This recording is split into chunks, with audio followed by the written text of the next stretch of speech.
Ramadan adalah bulan yang suci, bulan di mana manusia berusaha memperbaiki dirinya di hadapan Tuhannya. Namun, ada satu pertanyaan yang mengusik hati saya. Apakah ibadah kepada Tuhan harus disertai dengan menegur, menekan, atau bahkan mempermalukan orang lain? Tadi saya melihat sebuah video dari Aceh. Seseorang pemilik warung ditegur karena tokonya masih buka ketika orang melakukan salat tarawih. Pemilik toko itu meminta maaf, ia menutup tokonya dan masalahnya selesai. Namun bagi saya pertanyaan moralnya belum selesai. Karena negeri ini bernama Indonesia. Negeri yang sejak awal berdiri bukan hanya milik satu agama, bukan hanya milik satu suku, bukan hanya milik satu golongan. Bhinneka Tunggal Ika. Sebentar lagi saya bahas. Kan nggak buka kedai kah dengar kok terawih? Apa itu Pak Ji? Terawih tutup dulu sebentar. Oh, tutup dulu ya. Maaf ya Pak Ji ya. Bika. Apa? Ya. Telepon WH. Enggak, saya tutup aja. Dengar kok terawih, dengar kok buka kedai. Tak ada kan jisit. Ya, maaf Pak Ji, Bu. Tentu ya, maaf, Bu. Tutup kedai je lain, tu maaf je. Ya, dia tentu ya, maaf, Bu. Tentu, Bu. Maaf kesalahan saya ya, saya lambat ya. Tutup kedai sahabat noh. Enggak apa-apa, saya tutup aja. Bau peti. Sapol PP WH. Kedai Cina sahabat noh. Minta maaf kan. Minta Dah. maaf kan. Malam tengah beli apa? Tahu enggak lagi besok enggak buka. Dah tutup terus. Tutup terus, tarik pintu terus. Ya, minta maaf ya. Semoga lagi Medan kah? Tarik pintu terus. Ya. Di negeri yang besar ini kita sering lupa bahwa Indonesia tidak hanya dibangun oleh satu warna saja.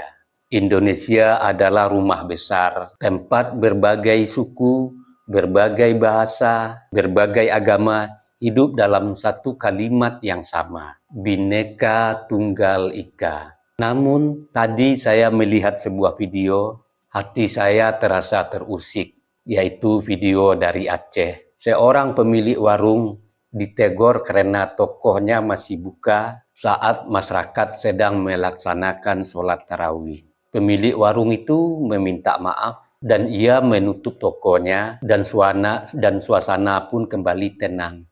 Cuma ada yang saya dengar kata-kata ketika orang yang menegur itu mengatakan toko masih buka, orang Cina sangat disayangkan. Saya sedih melihat itu. Dan semangat selalu ibu-ibu pemilik toko yang lahir dan hidup di Indonesia.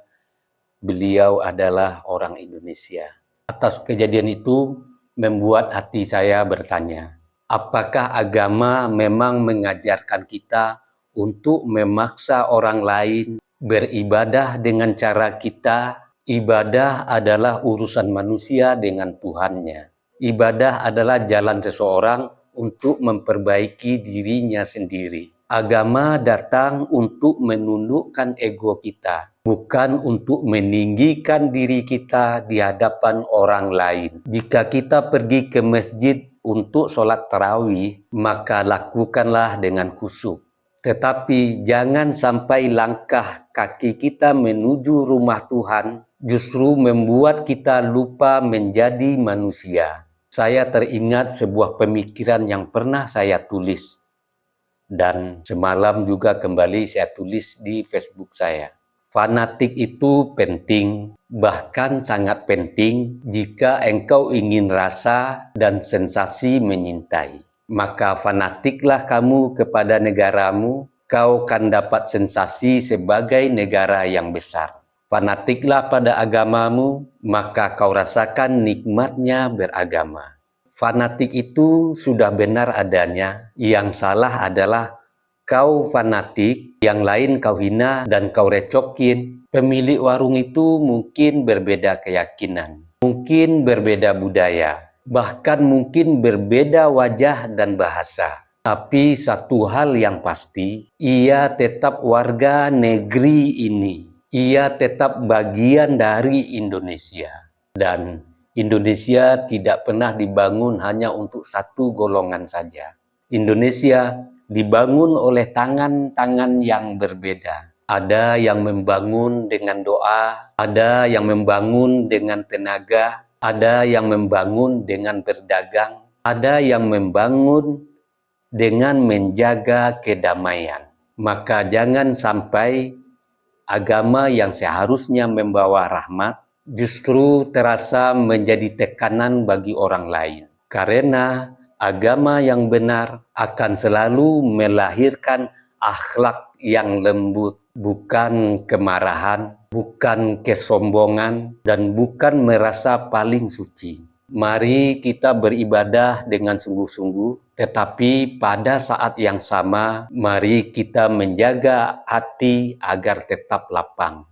Karena Indonesia akan tetap berdiri kokoh selama kita masih mampu menghormati perbedaan. Selama kita masih mampu berkata, engkau berbeda dariku, tetapi engkau tetap saudaraku, saudara sesama anak bangsa. Sebelum saya akhiri, dengarkan gurindam pendek ini.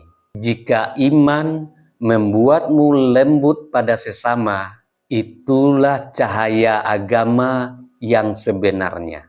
Namun jika iman membuatmu sibuk menghakimi manusia, mungkin yang tumbuh bukanlah iman, melainkan kesombongan yang menyamar sebagai agama. Saya Beni Budaya.